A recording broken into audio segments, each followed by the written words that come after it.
Hello guys, good morning. So, andito kami ngayon sa Maya Marceles Subdivision guys. Ito ay party ng Imos. So, dito, ito yung naka-schedule si ma'am. Actually, dati na namin tong customer guys. Dapat hindi ipapalinis niya yung kanyang split type AC. Kaso upon check up namin, nakita namin nag-yellow na siya. Once kasi nagyayelo ang ating AC guys, maaring madumi or maaring may leak ang ating unit. So, tinest namin syempre yung refrigerant niya, as in wala na, meaning may leak talaga ang AC ni ma'am. So, yung dalawang window, ito na, nalinis na namin, for assemble na rin. So, ito muna yung pinauna ni ma'am. Hindi pa kami nakakapag-ligpit ng aming pressure washer kasi nga hindi pa namin sure kung ipapagawa ito ni ma'am. Kung ipapagawa, tuloy-tuloy. Kung hindi, saka namin na ito titiklopin guys. Medyo hassle din kasi mag-assemble itong aming pressure washer.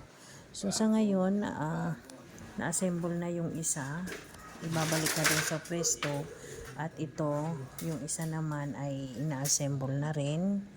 So, ayan guys, medyo mabusisi rin naman ang window type AC kasi pag kami talaga naglinis ng window guys is talaga namang baklas talaga. So, ang pagbalik din, syempre, isa-isa yan kung saan ito nakalagay. So, maingat namin itong ibinabalik guys. At syempre, para tinetesting namin after para malaman namin na dito pa lang na hindi pa na ibabalik sa pwesto ay good condition na ang AC niya after namin malinis guys. So ayan guys, ibabalik na yung isa doon sa kanyang kwarto to window type unit kasi ito guys. So ngayon yung split type unit is kumbaga nakatanggap pa dahil nga yung budget din ni ma'am. Actually guys, dati na namin siyang customer. So ayan, matagal din kasi magpalinis si ma'am ng kanyang AC. So, yung last kasi medyo may na mahina na yung lamig. Pero sabi ni ma'am hanggat may lamig pa, gamitin niya din, i-observe niya din. So, ngayon nga nag-yellow yun na. Talagang possible may leak guys. So, ayan guys, sa mga nagtatanong kung pricey talaga ang pagpapare-process ng AC, yes po. Kaya inire-recommend namin sa mga customer namin na magpa-proper maintenance dahil pag repair talaga lalo't reprocess ay halos doble ang maibabayad mo.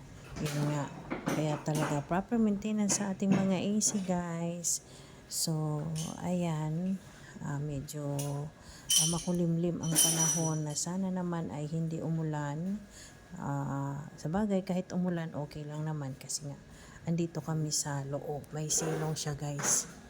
So yan na muna guys, so ingat po tayong lahat, araw po ngayon ng Sabado, ingat po tayo. So yan na muna guys, bye.